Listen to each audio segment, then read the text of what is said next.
bald an der Reine gewähnt der Moschee von unser Dorf. Und ist Galle geworden mit dem ganzen Teker, bei mir gewähnt der nicht nur ein Schuss, wo jemals Reich Pino, wo Schenei Norino, hat man gleich den Menachem Schnee, das geht sich auf Mischiach Zitkenu, hat man gleich Marebes Boi, wem es sehr hat den Menachem Mischiach Zitkenu, Malke Melech Ben David, was kommt a Bossel Vadame, Jeif Eisig, Beteiro ke David Ovi, und mit Schirrtom mit der ganzen Welt biest, also in Nazeir Kolle ist Skula, und damals schreibt die ganze Welt, also das in Mashiach Wade, der Menachem Bepashtus, und das ist der Schmeichel Mashiach, Amare Bezboi, wem es hini Mashiach Zitkenu Ben David Bo, und geht rein nach Herzen des Medisch, und dann noch auf dieser Knesset und dieser Medisch, wir teiken vom Yad im Amane Shmaye, es bin Reinu, bis Kenenu, bemanenu, bim Nesina, mit Nesidereinu, was soll sich echt in Mashiach Zitkenu, Mashiach Ben David, בראשינו, הדבר האחרון זה בין יעתיל לארץ ישראל, אלא הדבר הראשון שיהיה, שיום המשיח צדקנו, וזה יהיה גם היום האחרון של הגלות. אמן. ירושלים. והנהגות ישור, זאת ירושלים. בשם לומדי הרמב"ם בירושלים, השיעור הקבוע, אנחנו מברכים את כבוד קדושת אדמו"ר שליט"א, שכל הברכות שבתורה יתקיימו. יחי אדוננו המלך לעולם!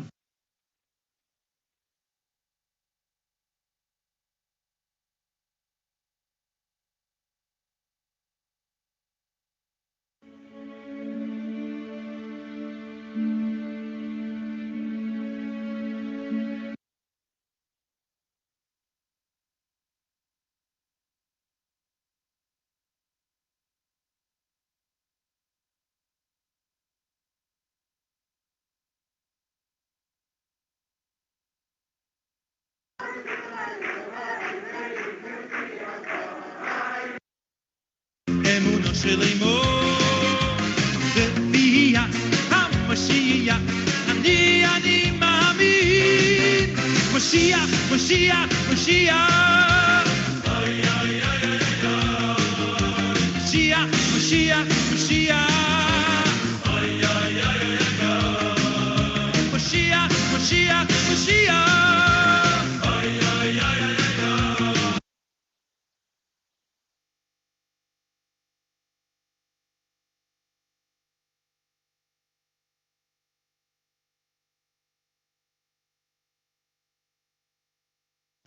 Tout homme faisant preuve de lucidité reste émerveillé et bouche bée devant l'ampleur des activités du rabbi de Lubavitch et devant sa grandeur. Nous pouvons déclarer aujourd'hui, sans aucun doute, que le rabbi avait perçu avec une vision prophétique la victoire des différentes guerres d'Israël, celle des 6 jours, de Kippour et de la guerre du Golfe Persique. Le rabbi a toujours répondu et béni à un éventail très large de juifs, hommes militaires, politiques, médiatiques, hommes, femmes et enfants, en annulant les décrets négatifs et grâce à Dieu, toutes ces directives et bénédictions se sont toujours réalisées. On peut clairement exprimer qu'il n'existe pas sur terre un juif qui directement ou indirectement ne fut influencé par le rabbi de Lubavitch. Comment peut-on définir une personnalité telle que le rabbi? La loi juive préconise que si un juif réalise un dévoilement considérable dans le domaine de l'étude de la Torah, qu'il arrive à rapprocher et à renforcer toutes les couches sociales du monde juif dans le respect des mitzvot, qu'il arrive à influencer les peuples des nations, qu'il n'hésite pas à entamer une lutte afin que concrètement se réalisent les points précédemment cités, alors il est appelé le roi Mashiach, le Messie, l'homme qui délivrera le peuple d'Israël de l'exil et qui lui ouvrira la porte de la Géoula. Ces 60 dernières années ont été rythmées par les dévoilements et les directives du rabbi de Lubavitch. Cela ne fait aucun doute que Dieu a choisi le rabbi pour délivrer le peuple d'Israël.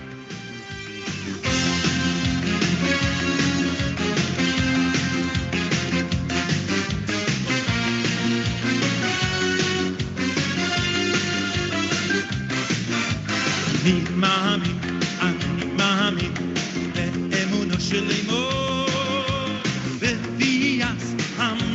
משיח, אני מאמין, אני מאמין, באמונו של אמו, בביאת המשיח, אני מאמין, משיח, משיח, משיח, משיח, משיח, משיח. Aujourd'hui, malgré ce voile, il est toujours possible d'écrire au rabbi et de recevoir des réponses précises ainsi que des bénédictions. Il suffit d'écrire une lettre et de l'introduire dans un des livres qui composent la série des Igrot Kodesh, Lettres Saintes, qui est une compilation de 26 volumes d'une partie de la correspondance du rabbi, et s'assurer de recevoir et réponses et bénédictions.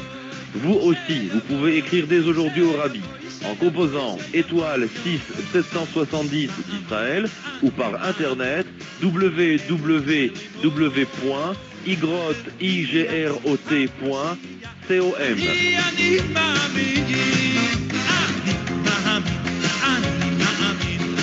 באמונו של אמו, בביאת המשיח, אני מאמין, משיח, משיח, משיח. Le rabbi explique que nous, le peuple, devons prendre comme engagement le joug du roi Mashiach, car il ne peut exister les dimensions d'un roi sans peuple. C'est pour cela qu'il faut scander, comme cela a été fait plus de 100 000 fois sans aucune exagération, devant le rabbi de Lubavitch, roi Mashiach, avant le 3 Tammuz. Que vive notre dirigeant, notre maître, notre rave, le roi Mashiach pour l'éternité. Yechi Adoneinu, Moreinu Verabbeinu, Melech HaMashiach, Leila.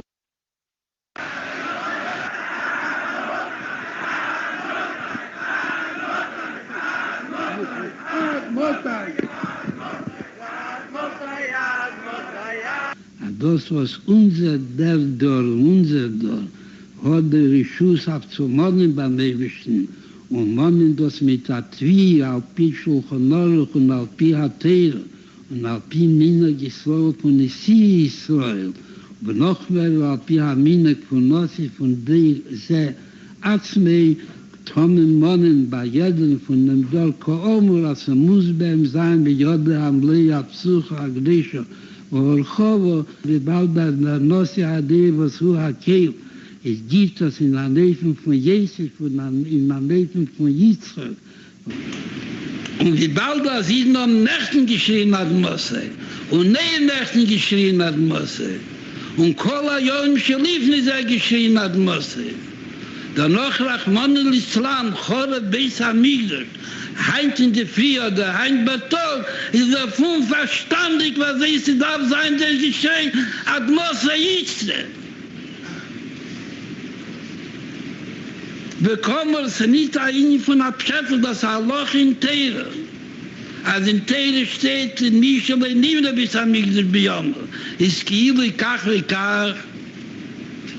Stellt mir sich vor, Beschaß, was nicht Beis HaMikdash. Und dabei steht da Jid, was ist ein harter Ried, ein steiner Ried mit allein woher. Und seht, was ist der Chore Beis HaMikdash beyond. Wollte sich gekehrt der Welt. Sagt Teilas Hermes und Teilas Chaim, ihr Robachaim, kehr der Welt heim. Bei mir bedarf sich echt sein, wo der Rebischter ist, die Quajochel muss geben, jeder Rieden und alle Rieden. Ehrlich Jomim ist schon im Tevis, und das, wo der Rebischter will, haben nachher Suach, von Messias Nefesh Vilchuhu, ist auch genug Messias Nefesh, B'chas Agid gefindt sich in Golus. Befindet sich in Golus und weiß, dass ein Hemmscher von 1900 Jahren von Golus war dein Leib. Schreit mir alles zusammen ad Mose und der Rebischter sicher mit Malle, der Geschrei von Niden und wie viele genug Aiden sollen sich mattern und schreien, sie genug schon gekommen, die Zeit sollen singen, Anigel shall Simcha.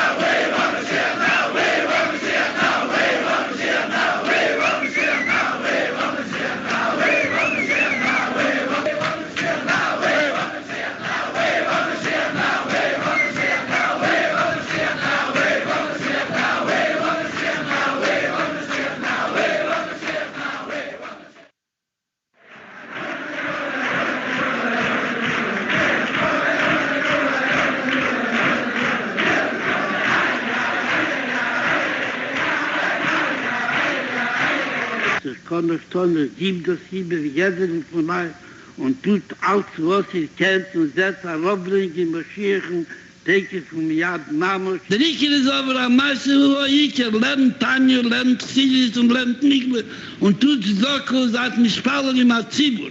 Weil mir akkotten beseichern und zusammen alle zu machen mit den Stühlen. Ad Mosse, a Robbring in Gula, Mitis war schlimm, alle die, Mischiach Zitkeno, dem Heiler, die Amen und Mama. Ihm der Hoch in Kuchen, auf der Kabel sein Begolui, die Kohle in Joni verbunden mit Gula, Mitis war schlimm. Und der Kabel Kohle mit der Bries Aguf und Bries am Nishomo, und schnell Biachad in mein Leben von Brio. Als jeder darf wissen, ist das sein Arbeit. Robringe Mashiach Zitkenu zusammen mit der Geula Hamitis war schlimm. Und Leba Shamayim hi, und Leba Layam hi, und Leba Cheika hi, mit allen Unionen und Protem Amurim, dass am meisten Achas und Dibur Echad und Machshova Achas. Es ist schon die Zeit auf zu reden, dass der Griechen zu Kabbalas nehmen Mashiach Zitkenu, durch Lernen noch einjenen in Pnimis erzählen und lernen das mit Asmode und Schide und der Rieken mit der Übergegebenkeit, als legt sich herein in dem Lernen. And I'm going to Israel. Any words for your followers there this week? God will much bless you and for success in your writings. And to my followers, you can transmit a message that Mashiach, Messiah is coming very soon. Very soon? Yeah, then they must be prepared to accept him properly. Thank you. Yeah, you included. Can you tell us the message you have for the world about Mashiach, the message you have for the whole world about the Mashiach? Yeah, I have printed it. It was printed in all the press of all the countries. If you repeat it, then the Mashiach is ready to come now. It is only from our part to do something additional in the realm of goodness and kindness. So people should be doing goodness and kindness for him to come. At least for more than Mashiach will come immediately.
Die Mesa Mashiach, in welchem wir gefühlt sich Itzter und bepasst und wir darf mehr nicht wie öffnen die Augen wird nicht leider sein, als es schien dort der Ihnen hat Gula, wie die Gula Hamitis war schlimmer.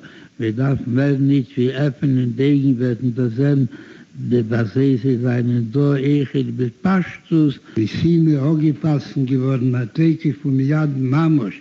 Wie man das gehört hat, Riebe, Pomi von der Siberene, von dem Rebenden Schwer, als Kola, Kissen, Hakel, Muchen, Lissuda. Und schon alle Unionen Mogeton hat viele zugepusst, die Knöpfloch, und mit Duber kam auf Pomi. Weet je met Duber, hoe ik je wat geschehen, die met Duber kam op Pomi de erste Zeit. An der Nacht von mir von der Goyim, Haboyim, Mama, Schlache, die Welt, der erste Rege, der Schabola 8, der Lache ist in Dvorim Eibel, der letzte Rege von Golus, und gleich der Rege von Achris, der erste Rege von Gula Amitis war Schleimo, und befehlig gewesen, und geheißen mit Fassen sein, von Mephizal, als der Ingen ist, was man sehen war, wie das sehen, ist in Bein Kola Kissen und schon lang zugeputzt, die Knöpfe und mehr nichts, was darf sein, in der Hoch in Kulchen. Und das ist mir nicht, in der Hoch in Kulchen schon eine lange Zeit. We've entered a messianic age, Rabbi. Do you feel that we entered the age of the Messiah, Rabbi? Long ago. Long ago. Broche von Guba Hamitis war Schlemo. Teke vom Yad Mamosh. Und bei mir das wird gleich Dover Muskom und Furson. Wir Laborenbaum schon noch gepasst, die kamen schon hin. Und wenn die Sieder wenig was an das Juha Kehler schon noch gepasst, die kamen schon hin. Als kommt Teke vom Yad Mashiach, sind keine Befehl Mamosh. Und Bebester hat sich auch gepasst in Biterosse. Und die Sieder wenig hat Machris gewähnt und mit dir gewähnt. Als ich in Kola Kissen und noch mehr, schneeche dort der Himmel hoch in Kuchen. Und der Himmel hoch in Kuchen, mit schneeche dort bis Schleimusse. Und es ist was die einzige Sache, was wir darf nur haben, ist mehr nicht wie Atadit nur, was sie wird, Teke von mir hat gehört, fein bei der Chateva, übersetzt sich immer, שאני חזר ומדגיש כמה פעמים, של ספר ולא רק ספר הגדולה לבוא, שהיא כבר נלמדת על סף הדרך, ורק שמחקת לכל אחד ואחת מאיתנו, שנפתחת הדרך ונסחבת הגדולה בתוך החידוש שלו.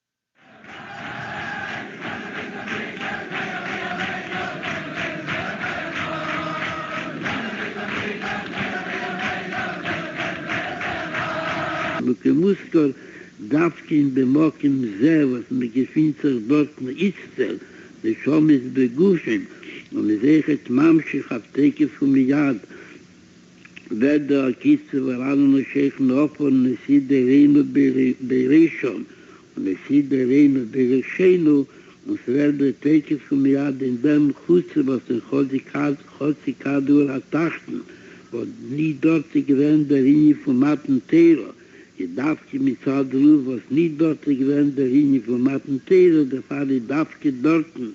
Ich dort ist Galbus, Biesser Seis, Biesser Eis. Und das ist was die Neis al-Mashiach, nicht nur, als gefühlt sich auf dem Weg und gefühlt sich schon gar noch zu der Schule und zu jedem von uns, dort Teke von mir hätten sich auf der Tier von dem Beis Knesset, und Beis Medrash, und Beis von meisten Teilen. Und das ist die Schule von dem Reben Neside Reino. Ich kann sich Neside Reino Monnen und Schittes, als zum allen Besten wird der Gili von Migdash Adne kennen nur Yadecho. Darf in dem Ort, wo gewinnt, der Esse schon in Achreines besach Hakov und die Mechayos auf dem Gag stehen sich, man sagt so nieden, als an Novim Hegias, Mann, Gulaschen.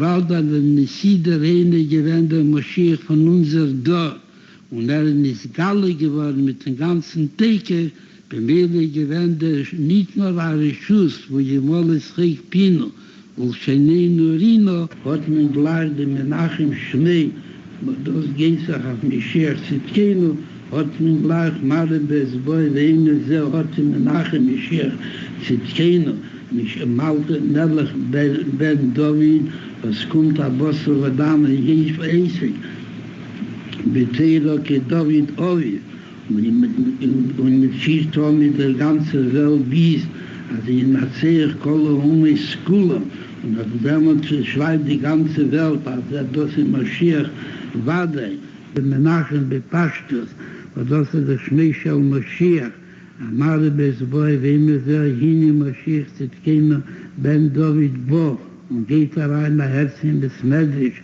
und dann noch auf dieser Knesset und dieser Medrisch, wir teiken vom Yad im Anane Shmaye, es bin Oreinu, bis Kenenu, Bemanenu, Bimnesenu. Bonjour Chaim. Tu m'entends? Alors, tu m'entends pas là, attends. Le Rav est arrivé? Oui, il est là. Donc, hop, j'y vais, voilà. Donc, tu m'entends là, Chaim? On commence. Amen.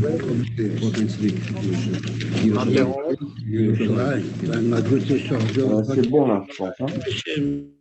Tu me entends, Chaim, là? Oui, parfait. Bonjour Chaim.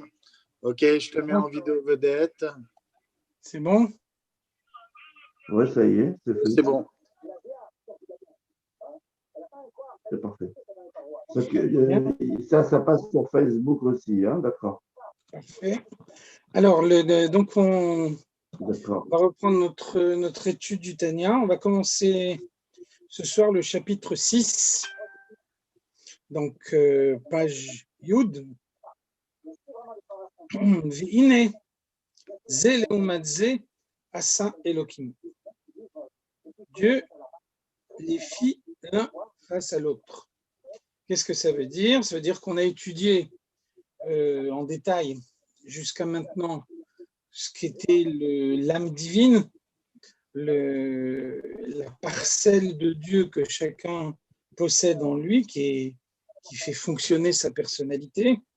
On a vu les forces morales dont dispose cette âme divine, 3 forces intellectuelles, Chochma, Bina et Da'at, 3 forces émotionnelles, sentimentales, Chesed, Gvura et Tiferet, et 4 forces de l'action concrète, Netzach, Hod, Yesod, Malchut. Donc tout ça a été expliqué par le détail dans les chapitres précédents. Donc maintenant on nous dit, voilà, Dieu a fait un principe dans le monde, c'est que face au domaine de la Kedusha, il y a le domaine du mal. Et donc il y a un parallélisme absolu entre le bien et le mal, de façon à ce que l'homme puisse avoir un réel libre arbitre, qu'il puisse prendre sa décision en toute responsabilité et en conséquence être responsable de la décision qu'il a prise. Donc, qu'est-ce que ça veut dire le libre arbitre? Ça veut dire que les forces du bien et les forces du mal qui se trouvent au sein de sa personnalité ont exactement la même pondération.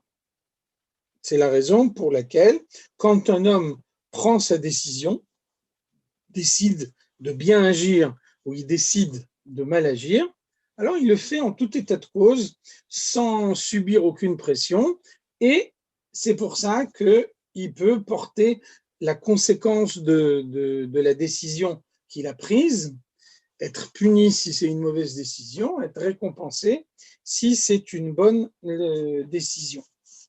Donc le libre arbitre est entier. Alors il y a une question qu'on pose très souvent. Dieu sait à l'avance ce qui va se passer. Donc si Dieu sait à l'avance ce qui va se passer, ça veut dire que Dieu sait à l'avance quelle décision je vais prendre. Alors finalement, où est mon libre arbitre? On pourrait dire, en apparence, il y a un libre arbitre lorsque je ne sais pas du tout, Dieu n'anticipe pas du tout ma décision, et à ce moment-là, je prends ma décision moi-même, en toute responsabilité, dans le sens du bien ou dans le sens du mal, et là, à ce moment-là, on peut dire que j'ai le libre arbitre. Par contre, Dieu sait à l'avance ce qui va se passer. Quelle est ma marge de manœuvre à moi? Alors la réponse est très simple, c'est que mon libre arbitre est entier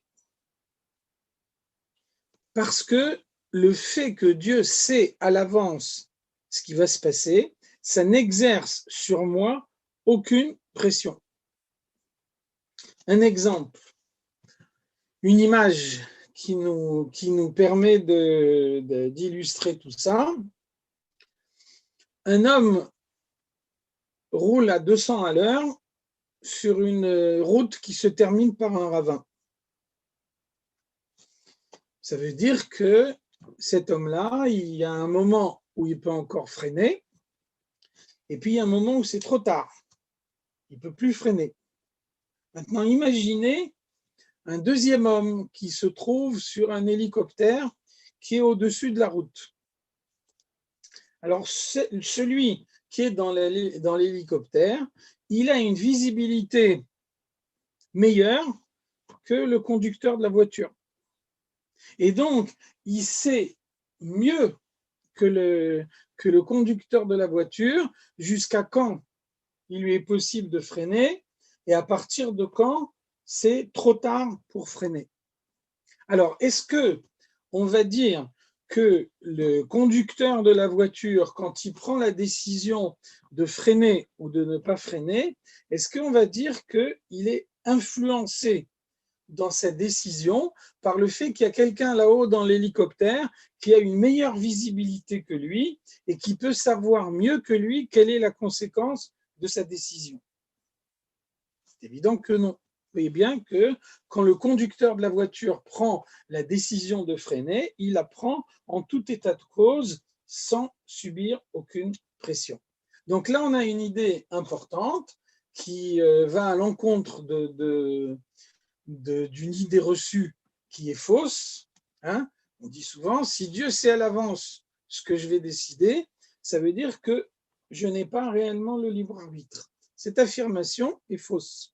La connaissance de Dieu, de ma décision, pourrait remettre en cause mon libre arbitre si le fait que Dieu sait à l'avance ce qui va se passer m'influence au moment où je prends ma décision.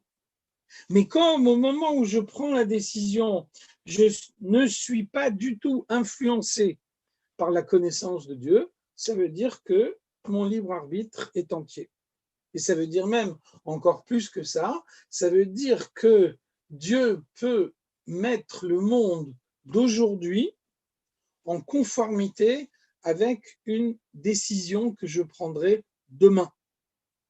Et malgré tout, mon libre arbitre n'est pas remis en cause parce que, encore une fois, au moment où je prends cette décision, je ne subis aucune pression. Voilà. En tout cas, ce qu'on voit ici, c'est que l'idée qui est introduite par ce 6e chapitre, c'est qu'il y a une pondération totale, il y a une égalité véritable entre les domaines du bien et les domaines du mal.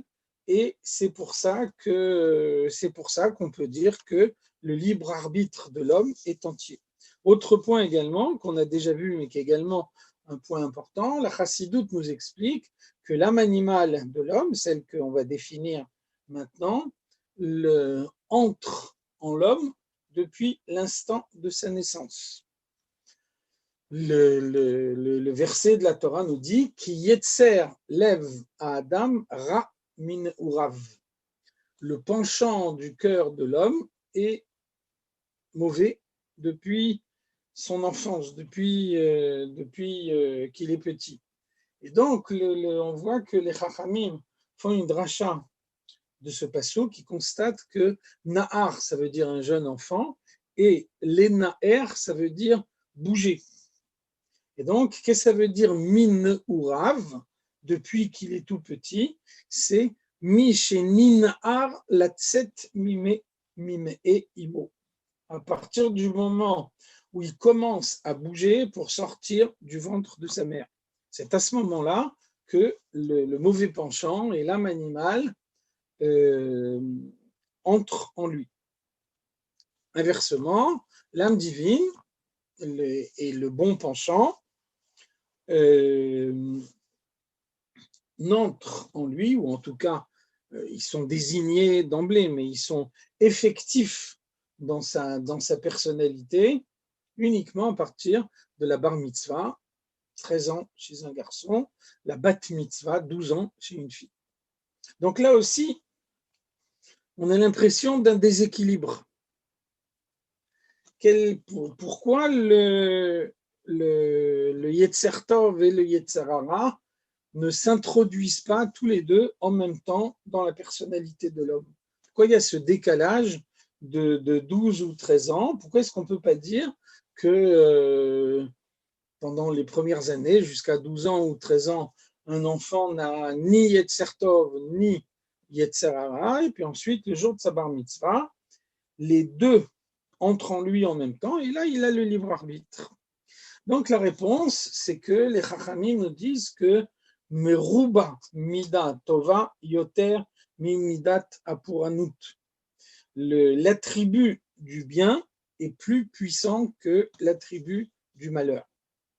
Ça veut dire que le bien est par nature plus puissant que le mal, et donc, si à 13 ans, au moment de sa bar mitzvah, un enfant recevait en même temps son Yetzer Tov et son Yetzer Hara, alors à ce moment-là, le Yetzer Tov balayerait le Yetzer Hara et nous serions tous des tzadikim.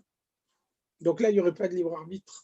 Ça veut dire que pour que le libre arbitre soit possible, il faut laisser le mal s'installer en lui le premier, et puis le mal, quand il est le seul à diriger le corps, la personnalité de l'enfant, alors il instaure chez cet enfant des habitudes. Et donc, arrivé à l'âge de 13 ans, si on met le bien contre le mal, alors le bien balaye le mal.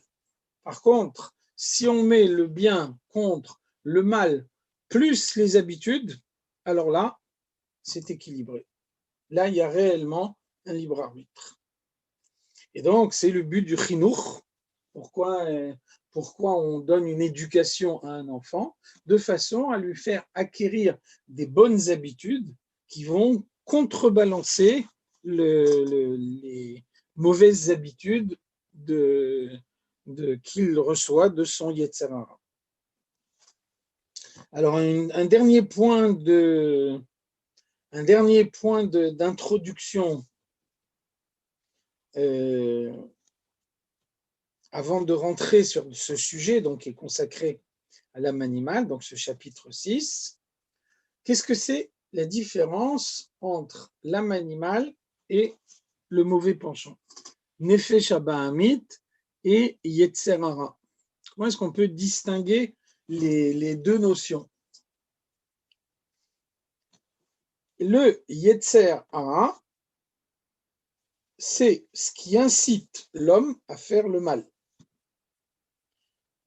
Le but du Yetzer Hara, c'est de conduire l'homme à la Avera.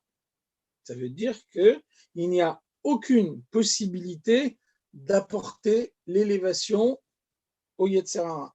Le Yetzer Hara, il faut le casser. Les tzadikim, eux, ils ont un Yetzer Hara qui est transformé dans le bien. Et donc, les tzadikim, qui n'ont pas de mal dans leur personnalité, ils sont incités à faire le bien, aussi bien par leur Yetzer Tov que par leur Yetzer Hara. C'est malheureusement pas vrai pour celui qui n'est pas un tzadik, même quelqu'un qui est un Beinoni, même quelqu'un qui a un comportement identique à celui du tzadik. Alors lui, il a ce comportement à la suite d'une lutte permanente. Donc le mal, il existe toujours en lui, le mal, il est toujours agissant en lui, seulement il lutte. Et donc, grâce à sa lutte, il arrive à museler le mal. Mais le mal, il est là, il est présent. Il est à aucun moment pendant sa vie, un homme qui n'est pas un tzaddik qui peut dire qu'il a supprimé le mal complètement. Donc, le Yetzer Hara, il faut le briser. Il n'y a pas de possibilité de transformer le Yetzer Hara et de l'inciter à faire le bien. En revanche, le Nefesh Abahamit, l'âme animale, elle peut être apprivoisée et on peut l'habituer à faire le bien. Le Nefesh Abahamit, comme son nom l'indique, c'est un animal. Et donc, vous voyez qu'on peut apprivoiser un animal et on peut lui apprendre à faire des choses qui ne sont pas naturelles. On voit qu'on peut faire jongler un chien. Ça veut dire que cet animal, il n'a pas la nature de jongler.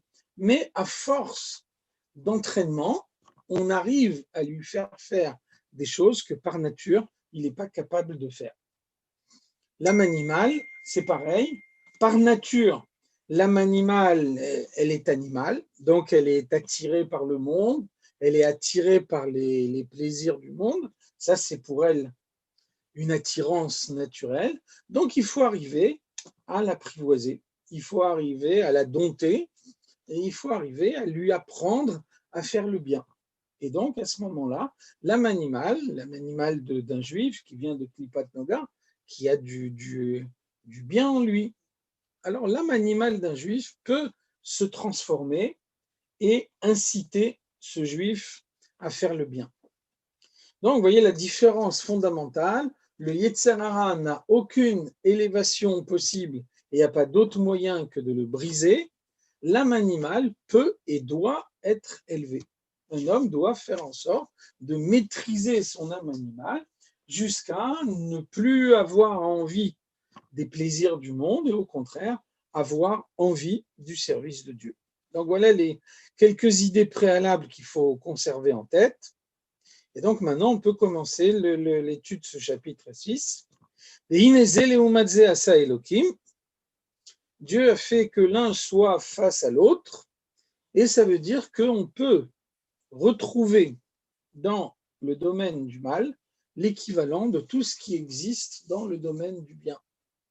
Comme il y a un intellect du bien, il y a un intellect du mal. Comme il y a des sentiments du bien, il y a des sentiments du mal. Alors, point important, qu'est-ce que ça veut dire Zeleumadze Asa Elokim? Ça veut dire que le rapport qu'il y a entre le bien et le mal, c'est le rapport d'un miroir. Donc, vous regardez dans un miroir, tout est inversé. Dans un miroir, ce qui est à gauche, vous allez le voir à droite, et ce qui est à droite, vous allez le voir à gauche. Ça veut dire que, on a dit avant, dans le domaine du bien, il y a d'abord l'intellect,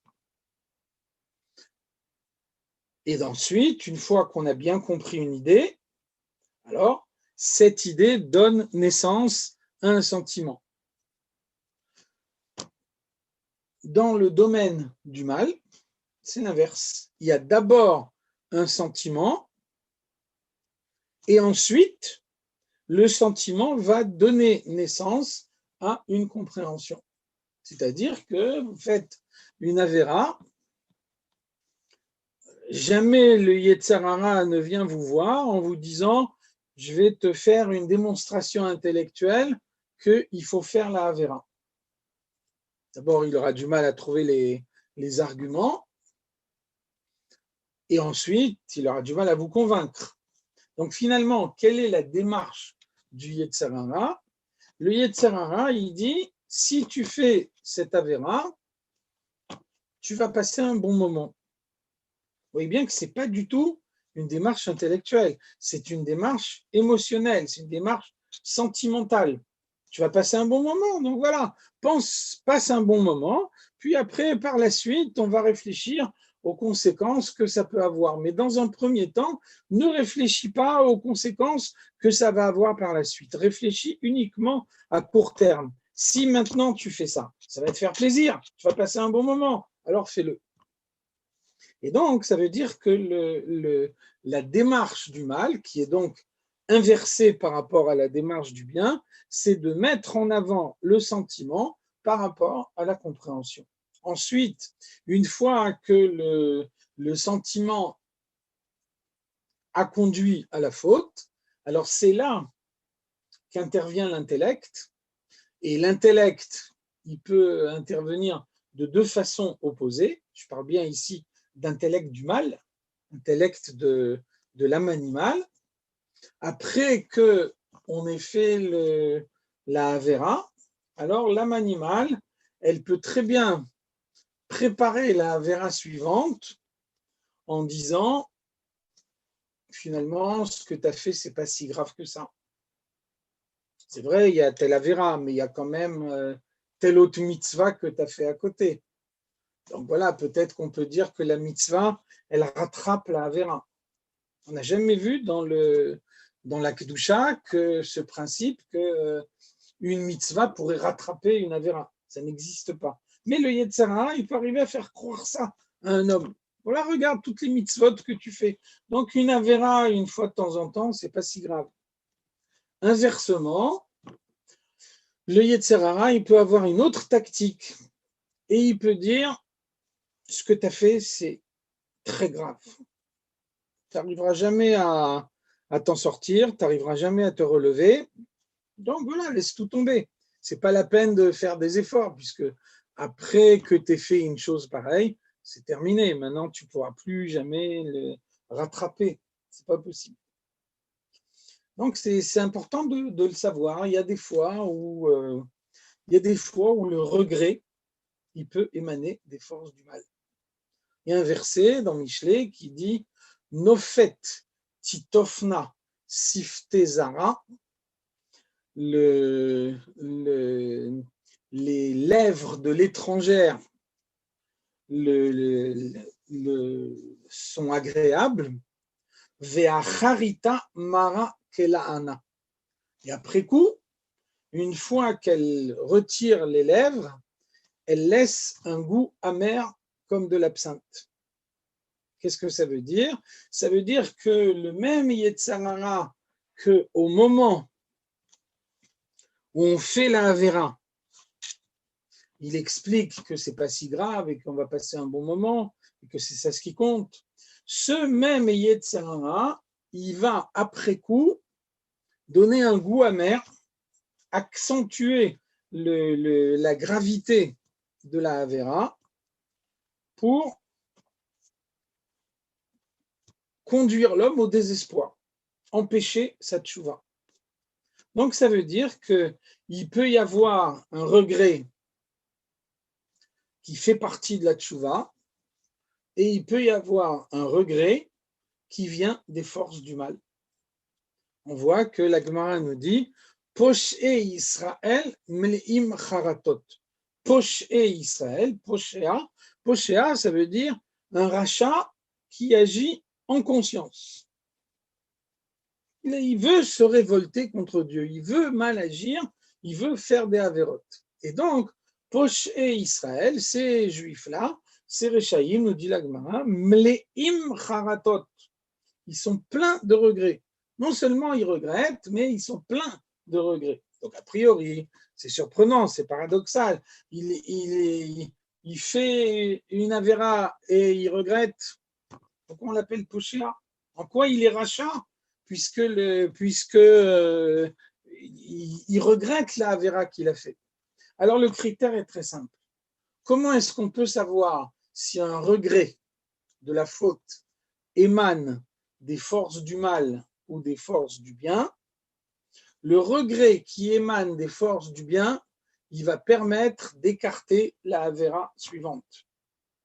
Le regret qui émane des forces du mal, il ne permettra pas d'écarter la avéra suivante. Ça veut dire qu'au moment même de la Avera, il est désespéré, parce que c'est la tactique que le Yetzer Hara il a décidé d'employer envers lui. Donc là, il prend conscience de toute la gravité de ce qu'il a fait, peut-être même que cette gravité, il l'exagère, mais après, lorsque la Avera va se présenter une seconde fois, il ne va pas hésiter à la faire. Ce qui est la preuve que le regret n'est pas un véritable regret. En tout cas, vous voyez le parallélisme absolu qu'il peut y avoir entre les forces du bien et les forces du mal. Ce que le texte nous dit ici, que tout ce qu'on trouve dans un sens, on le trouve dans l'autre également.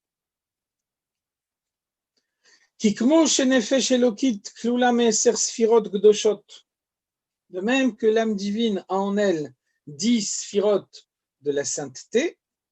Donc on a vu avant que dans tout l'enchaînement des mondes, Atzilut, Bria, Yetzira, Asiya spirituelle, il y a 10 sphirotes, et ce sont ces 10 sphirotes qui véhiculent la lumière de Dieu au sein de la création en fonction des actions des hommes.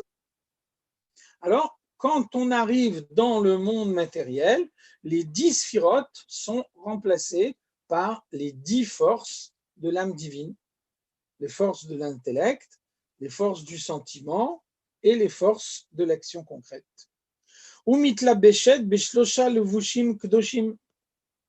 Et donc, c'est cette âme divine, avec les 10 forces qui l'animent, elle va se revêtir de 3 vêtements appartenant au domaine de la sainteté. On a vu déjà que ces 3 vêtements, ce sont les pensées, les paroles et les actions. Tous les moyens d'action dont un homme dispose pour pouvoir accomplir la volonté de Dieu dans le monde. Donc, dans chaque mitzvah, on l'a vu au préalable, il y a systématiquement une dimension de pensée, une dimension de parole et une dimension d'action.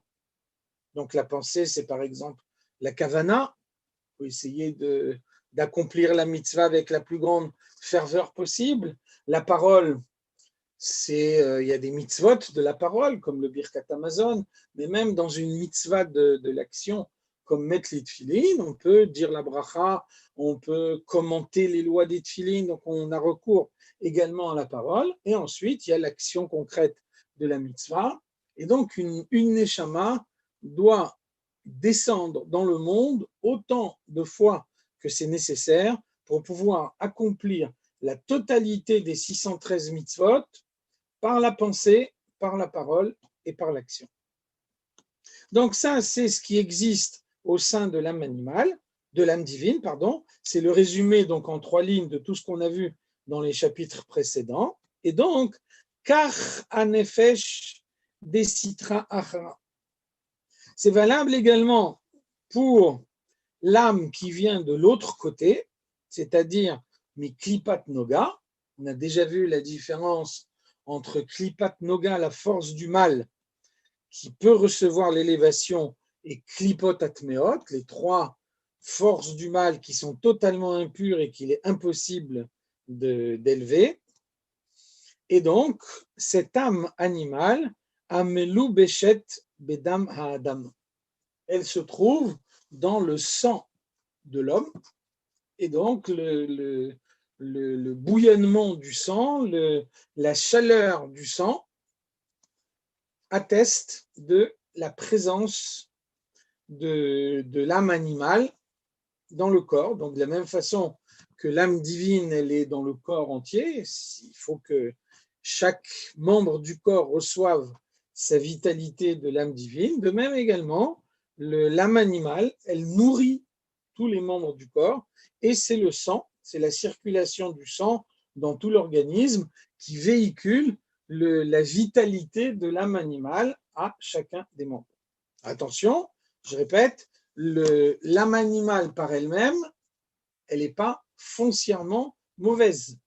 Elle peut très bien être maîtrisée et utilisée pour le bien.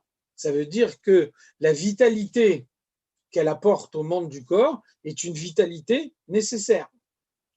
Un homme, il mange. Quand il mange, naase damu basar kipsaro, ce qu'il a mangé se confond à sa chair et à son sang. Et après, c'est la circulation du sang qui va apporter le bénéfice de ce qu'il a mangé à tous les membres du corps. Donc, l'âme animale est nécessaire. Simplement, il faut la maîtriser pour éviter les débordements. Alors donc, on a dit d'abord, cette âme animale, elle vient de Sitra Achara, l'autre côté. Qu'est-ce que ça veut dire l'autre côté? Ça veut dire celui qui n'est pas le domaine de la Kedusha. Donc, c'est ça, ce mot Sitra Achara. Il explique finalement le système du libre arbitre tel qu'il existe dans le monde. On a dit avant, comment le libre arbitre est possible? Par le fait qu'il y a une pondération entre les forces de l'homme. 50% de bien et 50% de l'homme, de mal. Alors, comment cette pondération elle est possible? C'est parce que dans le monde, il y a deux circuits parallèles. Un circuit de la Kedusha et un circuit de Sitra Achra, l'autre côté, celui qui n'est pas de la Kedusha. Et donc, un homme peut décider de recevoir sa vitalité de la Kedusha en accomplissant la volonté de Dieu, en faisant les mitzvot, en rejetant toutes les avérotes, en s'écartant de tout ce qui est interdit par Dieu. À ce moment-là, sa vitalité lui vient du domaine de la Kedusha. Ou au contraire, un homme s'écarte des mitzvot, il ne fait pas les mitzvot, il transgresse la volonté de Dieu, et à ce moment-là, il reçoit sa vitalité de l'autre côté. Et donc, s'il y avait un seul côté, et donc celui qui ne fait pas la volonté de Dieu, il ne reçoit plus la vitalité et il disparaît, il n'y aurait pas de libre arbitre. Donc, c'est indispensable pour que le libre arbitre soit respecté dans le monde, qu'il y ait deux circuits parallèles. Et donc, à tout moment, un homme peut choisir que sa vitalité émane du premier circuit ou du deuxième circuit. Ça aura le même effet également sur son corps. Il vivra de la même façon selon qu'il vit dans la Kedusha ou qu'il vit dans l'autre côté. Bien entendu, la porte de la tchouva est toujours ouverte. Même quelqu'un qui reçoit sa vitalité, qui a reçu sa vitalité de l'autre côté pendant de nombreuses années, il a la possibilité à tout moment de faire tchouva, de switcher et d'aller recevoir sa vitalité du côté du bien. Deuxième point, cet autre côté, il s'appelle Klipat Noga. Alors, on a déjà vu, et c'est une idée très importante, la Kedusha, c'est un stade final. Un élément qui appartient à la Kedusha, il y reste. Les Klipot Atmeot, c'est un stade final. Quelque chose qui est dans les forces du mal, totalement impur, il le reste. Par contre, Klipat Noga, c'est un carrefour. Klipat Noga, c'est une situation intermédiaire. Et donc, Klipat Noga, ça veut dire que on a en soi des forces, et puis ou bien on agira en conformité avec la volonté de Dieu, et à ce moment-là, ces forces, on les sortira de Klipat Noga pour les rentrer dans la Kedusha, ou alors on agit contre la volonté de Dieu, et à ce moment-là, on les sort de la Klipat Noga pour les rentrer dans les Klipot Atmeot. En tout état de cause, Klipat Noga ne peut pas être un stade définitif. C'est une situation intermédiaire avant d'inscrire une force dans un domaine ou dans l'autre.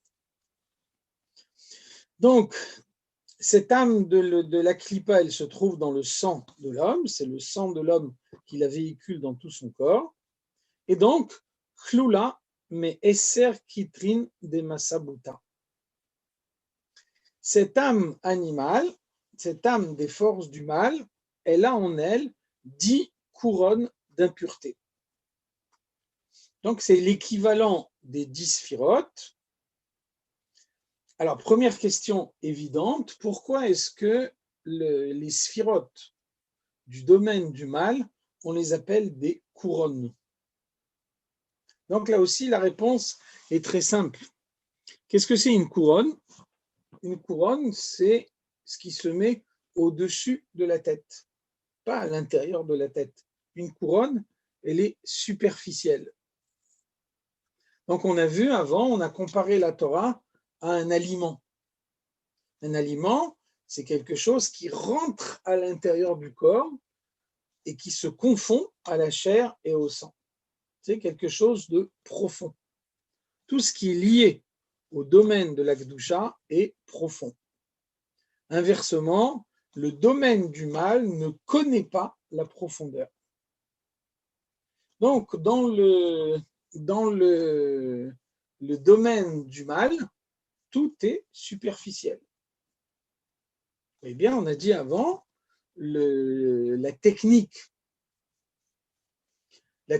essentielle du Yetzer Hara pour convaincre l'homme de faire la faute, c'est passe un bon moment. Après, on verra. Après, on va réfléchir aux conséquences que ça aura par la suite. Mais passe un bon moment. Si tu fais ça, tu vas passer un bon moment. Alors, passe ce bon moment. Donc, vous voyez à quel point cette démarche-là, elle va complètement à l'encontre de l'intellect et elle va complètement à l'encontre d'une démarche profonde. Qu'est-ce que ça veut dire 2-3 minutes qu'il me semble passer un bon moment si après je vais devoir supporter le poids de ces 2 ou 3 minutes de plaisir prétendu pendant tout le reste de ma vie? On voit bien que personne ne peut accepter logiquement l'idée. Je vais bien m'amuser pendant 2-3 minutes et grâce à ça, je serai infirme pendant tout le reste de ma vie. C'est une idée intolérable. Vous voyez que pourtant, c'est la démarche du Yetzer Hara. Et ça marche, malheureusement. Et bien que le Yetzer Hara arrive à convaincre de cette façon-là. Voilà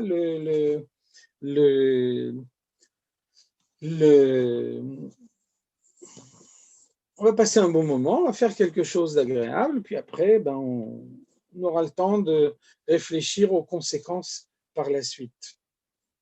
Donc, c'est ça une couronne. Une couronne, c'est quelque chose de superficiel. La démarche du mal est toujours une démarche superficielle. J'ai vu une question écrite là qui est passée, je n'ai pas eu le temps de la lire.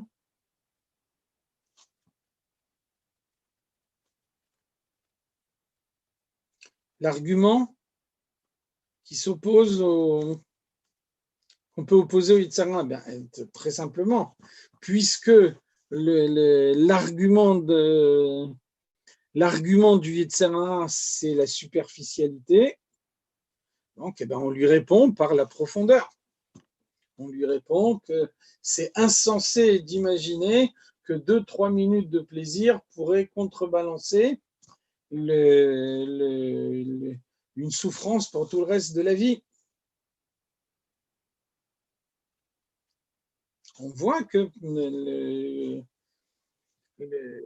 si chas v'shalom, une femme enceinte se drogue, alors on peut imaginer que l'enfant va naître avec une infirmité qui est la conséquence du comportement de sa mère.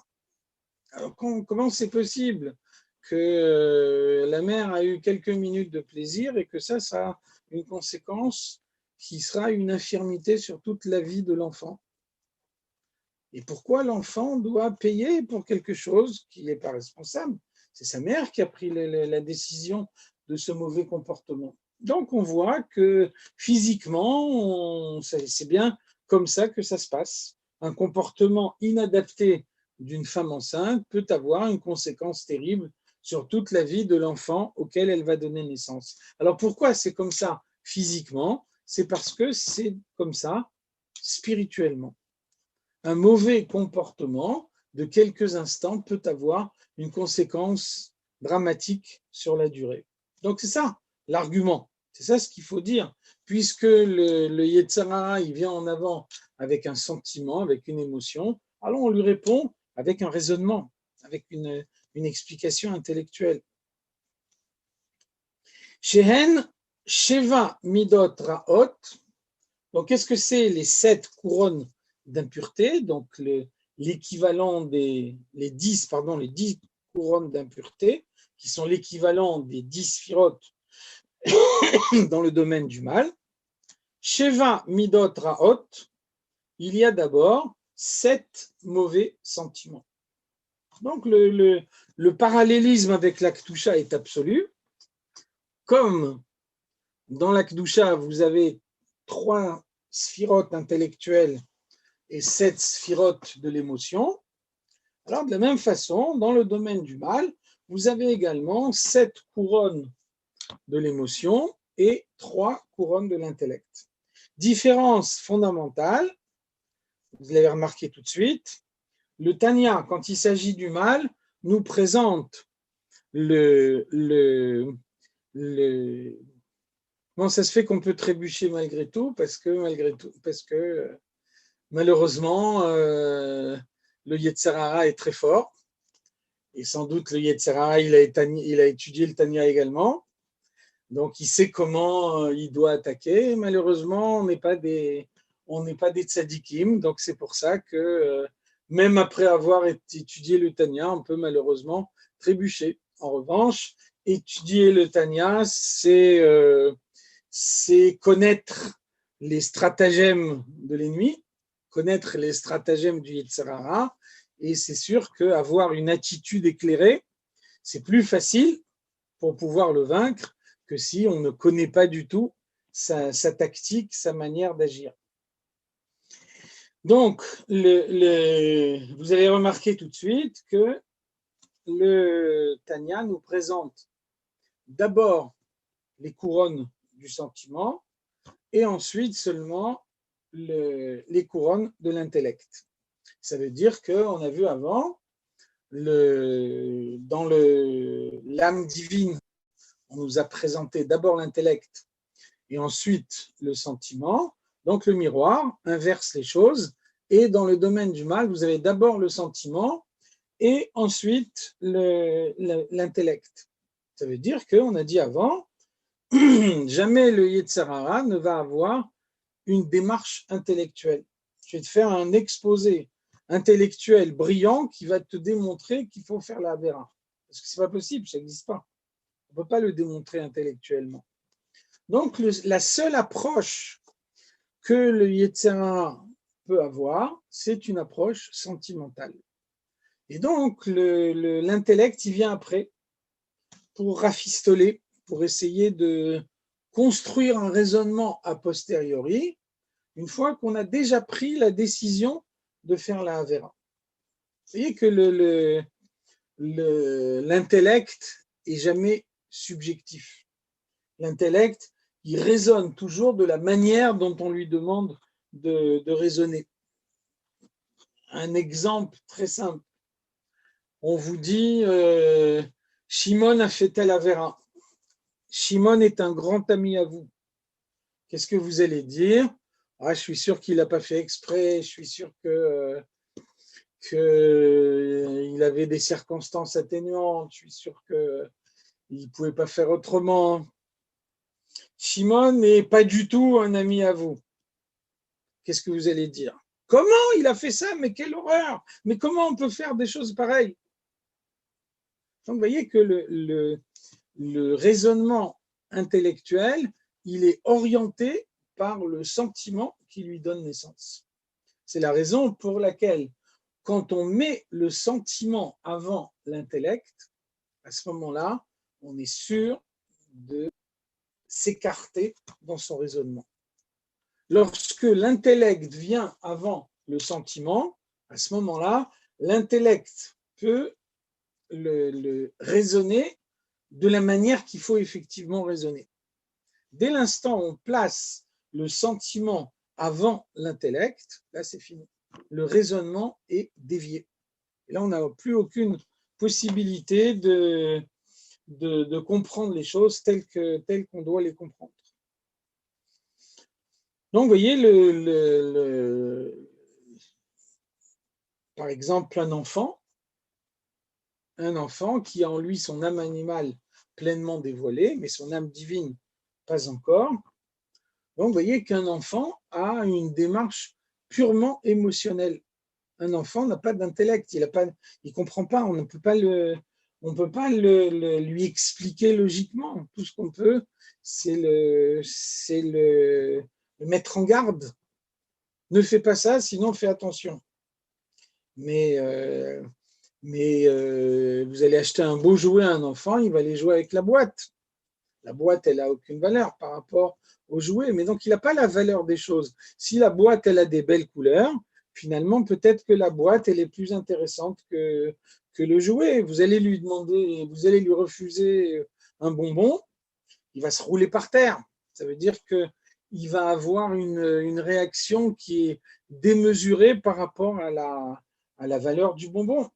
Donc l'enfant, il n'a pas d'intellect, il a une démarche purement émotionnelle. Et donc, il ne sait pas relativiser ses sentiments. Il ne sait pas les doser. Donc, tout de suite, c'est éclater en sanglots, se rouler par terre, etc. Ça, c'est une démarche émotionnelle que, malheureusement, certains adultes l'ont conservée également. En tout cas, vous voyez bien que l'approche première, c'est une approche sentimentale dans les forces du mal. Abba Abaot me'arba yesodot raim anal. Les 7 couronnes d'impureté qui correspondent aux sentiments émanent des 4 éléments fondamentaux qu'on a vus avant. Donc, c'est Esh, Roach, Maïm, Afar, le feu, l'air, l'eau et la terre. Et donc, ça veut dire que l'âme animale, comme on a dit au préalable pour l'âme divine, c'est valable également pour l'âme animale. L'âme animale est une composition de ces 4 éléments. Et donc, chez les uns, c'est tel élément qui va être le plus important. Chez les autres, ce sera tel autre élément qui sera le plus important. Et c'est ça ce qui va décider le caractère de l'homme. Comme on a dit avant, une âme animale où l'élément de feu est très important, ça donnera une personnalité très coléreuse. Une âme animale où l'élément de terre est très important, l'air c'est le plus lourd des 4 éléments, c'est celui qui, on le mélange avec l'air, il retombe sur le sol, on le mélange avec l'eau, il retombe sur le sol également, fortiori avec le feu, donc la terre c'est vraiment l'élément le plus lourd des 4, donc quelqu'un qui a une âme animale dans laquelle l'élément de terre est dominant, c'est quelqu'un qui va être a priori très paresseux, qui aura beaucoup de mal à faire des efforts. Il y a on trouve un Mahamar de l'Admour HaZaken dans l'Ikouté Torah où il fait une classification des âmes animales et donc le verset nous dit, dans la personne Vaïkra, on dit Adam qui acrive le Mikem, quelqu'un qui fait un sacrifice, donc Mikem, le sacrifice, il doit être de soi-même, on doit sacrifier son âme animale à Dieu, et donc nous dit l'Admour HaZaken, de la même façon que les sacrifices, c'était Shor, un bœuf, ou bien Keves, un mouton, ou bien Ez, une chèvre. Alors on voit qu'il y a des âmes animales bœuf, il y a des âmes animales moutons, et il y a des âmes animales chèvres. Donc l'Admour Azaken nous dit un bœuf, il peut s'énerver. Et donc quand il s'énerve, il encorne, il devient furieux. De la même façon, on peut avoir une âme animale mouton. Donc, qu'est-ce que c'est une âme animale mouton? Vous connaissez l'histoire des moutons de Panurge. Les moutons, ils se déplacent en troupeau. C'est-à-dire qu'un mouton, il n'a pas de personnalité propre. Il suit le troupeau sans avoir un avis personnel. Donc, il peut y avoir des âmes animales qui font qu'un homme est incapable d'avoir une idée qui lui soit propre. Il ne fait que suivre le milieu ambiant. Et donc, si malheureusement le milieu ambiant agit mal, alors il va faire la même chose lui aussi. Après, nous dit l'Admour Azaken, une chèvre, c'est un animal têtu. On voit que quand une chèvre, même que la chèvre, ce n'est pas l'animal le plus costaud, etc., on voit que quand une chèvre a décidé de ne pas bouger, alors à ce moment-là, c'est impossible de la faire bouger. Donc, il peut y avoir une âme animale chèvre qui fait qu'un homme est têtu, on n'arrive pas à lui faire entendre raison.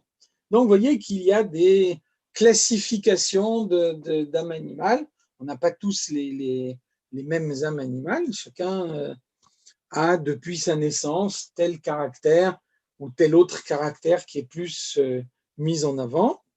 Et puis ensuite, il y a aussi, donc ça c'est le caractère à la naissance, et puis après, il y a les caractères qui peut-être n'étaient pas tellement développés à la naissance, mais qu'au fur et à mesure des années, on a développé en soi de plus en plus.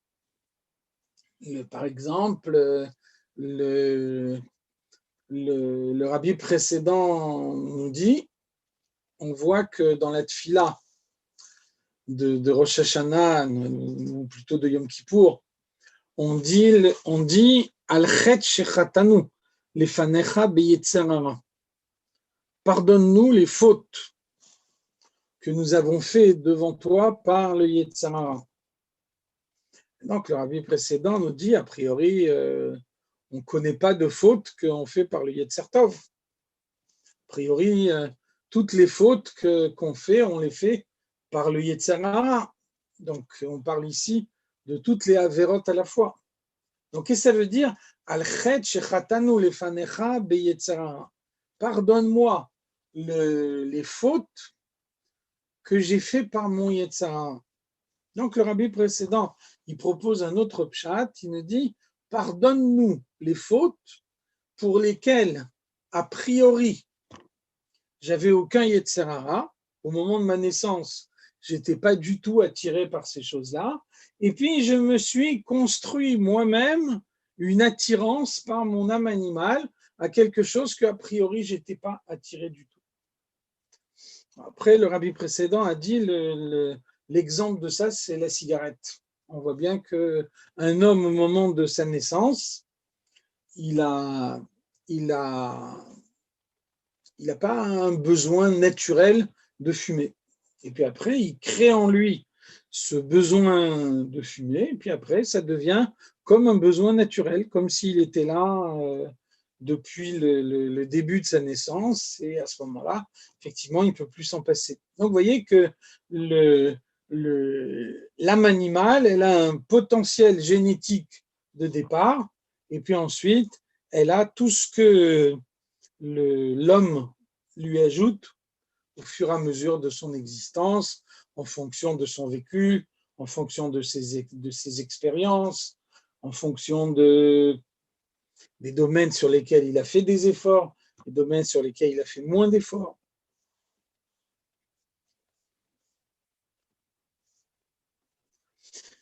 Vesechel amolidan, après vient l'intellect, et l'intellect, il est molidan, il donne naissance au sentiment, c'est-à-dire que l'intellect, il reste en relation avec les sentiments qu'on a en soi, Anechlak les Shalosh, qui se répartit en 3, Shehen, Chochma, Bina, Vedat. De la même façon qu'il y a les 3 forces de l'intellect, Chochma, Bina et Da'at, dans le domaine de l'Akdusha, il y a aussi les 3 mêmes forces de l'intellect, Chochma, Bina et Da'at, dans les forces du mal également, qui sont Makor Amidot, qui sont à l'origine des sentiments. Ça ne contredit pas ce qu'on a dit au préalable. Ça veut dire qu'on a dit au préalable que des fois, le sentiment vient avant l'intellect. Et donc ça, c'est le cas le plus fréquent. On a dit avant, le Yetzer Hara, il n'a jamais un argument intellectuel pour expliquer à l'homme qu'il doit faire la Avera. Donc, a priori, il attaque l'homme de façon sentimentale. Et puis après, il y a aussi l'autre possibilité, c'est-à-dire construire un raisonnement du mal. Et donc, quand on construit un raisonnement du mal, alors on donne naissance à des sentiments du mal. C'est pour ça qu'il y a un verset qui nous dit Chachamim Hema Lehara, ils sont des Chachamim, des sages, des gens intelligents, Lehara, sur la manière de faire le mal. Un homme peut être un homme très intelligent, intellectuellement très doué, mais totalement victime des forces du mal. Et donc, son intellect est capturé par les forces du mal. Et à ce moment-là, il va réfléchir sur la façon de faire le mal, sur la manière d'aller contre la volonté de Dieu. Et donc, celui qui est réellement embourbé dans les forces du mal, une fois qu'il a bâti un raisonnement sur la manière de faire le mal, alors après, il va éprouver des sentiments en conséquence, et puis il va aller faire le mal en fonction de ce qu'il a lui-même souhaité faire. Donc voilà la présentation générale de l'âme animale. On va s'arrêter là pour ce soir, et la semaine prochaine, si Dieu veut, on rentrera dans les détails du fonctionnement, du mécanisme de cette âme animale. Bonsoir, Kol Tov. Koya. À tout le monde. Koya Chaim.